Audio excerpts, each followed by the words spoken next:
Bonjour et bienvenue sur cette première vidéo créative de Crazy Little Craft et je vous propose aujourd'hui un projet en carterie avec les planches de tampons d'Halloween. Donc on va utiliser les deux planches de tampons Joyeux Halloween et l'encapuchonné pour réaliser cette petite création. Je commence par détacher mes tampons de leur support. Vous allez remarquer qu'ils sont attachés certains les uns aux autres. C'est pour vous proposer des tout petits motifs et pour pouvoir ne pas les perdre durant la production. Ils sont facilement détachables et n'endommageront pas vos tampons. J'ai récupéré donc le petit fantôme de la planche Joyeux Halloween et je viens tamponner ce motif à la Memento sur du cardstock blanc adapté à une colorisation au feutre à alcool. Ne vous inquiétez pas, la mise en couleur sera très rapide et très facile. J'ai également pris la petite chauve-souris qui est en plein envol et je viens également la tamponner. Les tampons sont neufs, n'hésitez pas à bien les ancrer et à les laisser reposer une fois sur le papier avant de retirer votre bloc acrylique. Vous serez sûr d'avoir un tamponnage parfait. Je fais donc une petite mise en couleur très rapide. Pour cela, j'utilise donc des feutres à alcool. Pour le petit fantôme, simplement un gris clair que je viens appliquer sur la partie gauche du petit fantôme et dans les plis de son drap. Et un blender, donc un feutre transparent pour venir fondre avec le fond. C'est déjà fini pour le petit fantôme. Pour la petite chauve-souris, ça va pas être plus compliqué. Je prends 3 nuances de gris beaucoup plus foncées et je vais venir cette fois donc appliquer mes gris en mettant l'ombre sur la droite. Donc je prends le gris le plus foncé pour le mettre à droite et puis sur l'aile arrière, le gris intermédiaire que je viens positionner de façon à faire la transition avec l'ombre la plus marquée, et un gris plus clair pour venir finir la mise en couleur de la petite chauve-souris et venir fondre avec les deux gris précédents. Et voilà, c'est déjà fini pour la mise en couleur, très rapide, très facile à faire et vous pouvez bien entendu la réaliser avec n'importe quel type de média, c'est-à-dire crayon de couleur ou des encres ou comme vous le préférez. Je viens ensuite découper mes petits motifs à l'aide d'un ciseau, donc j'essaye d'être la plus précise possible. Et pour avoir une belle finition, je passe tous les contours de mes découpes, une fois terminé, avec un feutre noir. Je vais maintenant travailler un fond de carte. Pour ça, j'ai pris un cardstock blanc et je vais venir le travailler avec des encres Distress. J'ai pris une combinaison de couleurs qui fait très Halloween. Donc pour ça, j'ai pris du violet, un bleu très sombre et du noir. Je commence par appliquer mon violet avec une mousse et je viens tout simplement l'étaler au milieu de mon devant de carte. Ensuite, je viens appliquer le bleu foncé. Et là, je vais venir entourer toute la partie violette en passant un petit peu par-dessus pour fondre les deux couleurs. Une fois que j'ai terminé mon bleu foncé et que la combinaison des deux couleurs me convient, je vais venir appliquer toujours avec la même technique, le noir. Donc le noir, je le passe vraiment sur les bords. Je n'hésite pas à marquer un petit peu à l'intérieur du papier avec la mousse, histoire de donner des effets de texture sur mon devant de carte.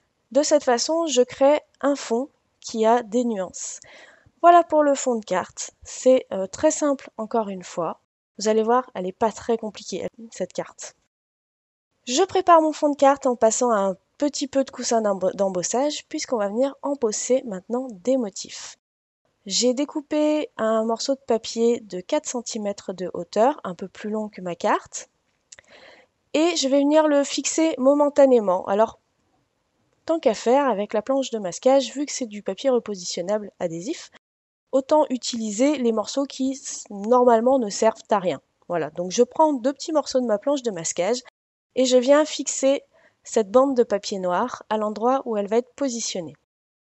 Je viens utiliser maintenant une planche à tamponner pour réaliser un tamponnage qui soit très précis et si besoin que je puisse réintervenir dessus. Je repositionne cette fois le petit fantôme et je viens récupérer sur la planche de l'encapuchonné le texte 31 octobre Halloween.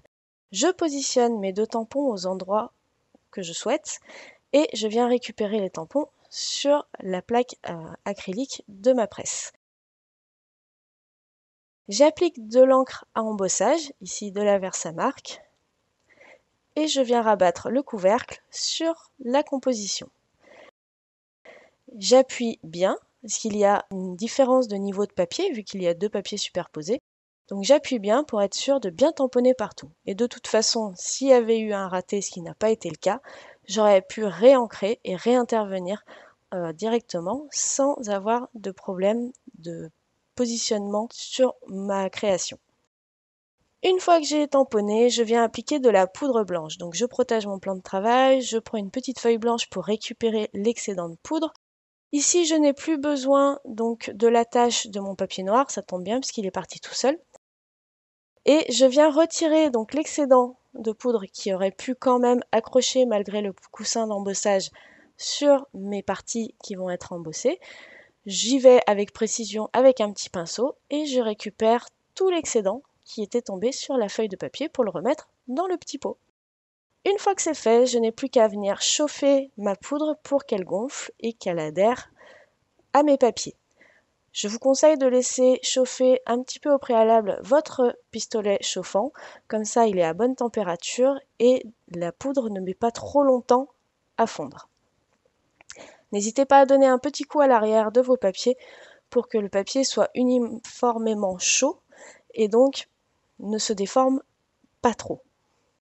J'ai également rajouté des petits mots, le petit mot bout qui est présent donc sur une des planches de tampon. Je l'ai embossé en blanc, exactement pareil, et je viens faire la même chose avec les petites silhouettes de chauves-souris qui sont elles aussi présentes sur la planche de l'encapuchonné. Et donc cette fois, je viens les embosser en noir. Donc bien faire les embossages étape par étape, sinon vos poudres risqueraient de se mélanger. Je n'ai plus qu'à faire chauffer et mon fond de carte est maintenant terminé.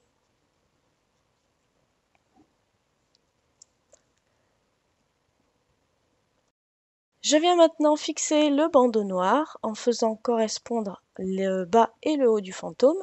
Et pour le fixer, j'ai utilisé de la mousse adhésive pour donner un petit peu de relief à ce bandeau.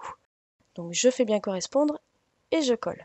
Je vais maintenant retourner donc mon devant de carte et je vais venir marquer un pli sur ce bandeau noir tout en laissant une petite marge dépassée de chaque côté du devant de carte. Donc je marque mon pli et une fois que le pli est marqué, je n'ai plus qu'à venir y mettre de la colle. Donc vous utilisez la colle que vous voulez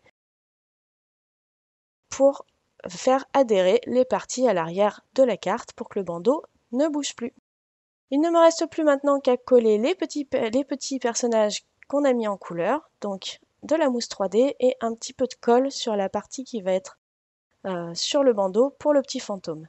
Je fais correspondre mes tamponnages découpés avec mes tamponnages embossés, enfin du moins pour le petit fantôme, histoire de conserver en fait les petits effets de tremblement autour du petit fantôme. Et je viens positionner la petite chauve-souris de l'autre côté. Il ne me reste plus qu'une chose à faire pour cette carte, c'est lui donner une base. Pour cela, j'utilise un cardstock gris clair pour réilluminer un petit peu ma carte. Je viens mettre de la mousse adhésive à l'arrière du devant de carte et je n'ai plus qu'à positionner l'ensemble sur la base. Et voilà, cette première création avec les tampons de Crazy Little Craft est terminée. Il y en a une autre qui vous attend sur le blog, qui n'a pas été filmée, mais qui vous montrera une réalisation faite avec la planche de tampon pour hommes. J'espère que cette première création sur la chaîne vous aura plu. N'hésitez pas à me donner vos impressions. Merci d'avoir regardé cette vidéo et on se dit à très bientôt pour de nouvelles créations. Bye!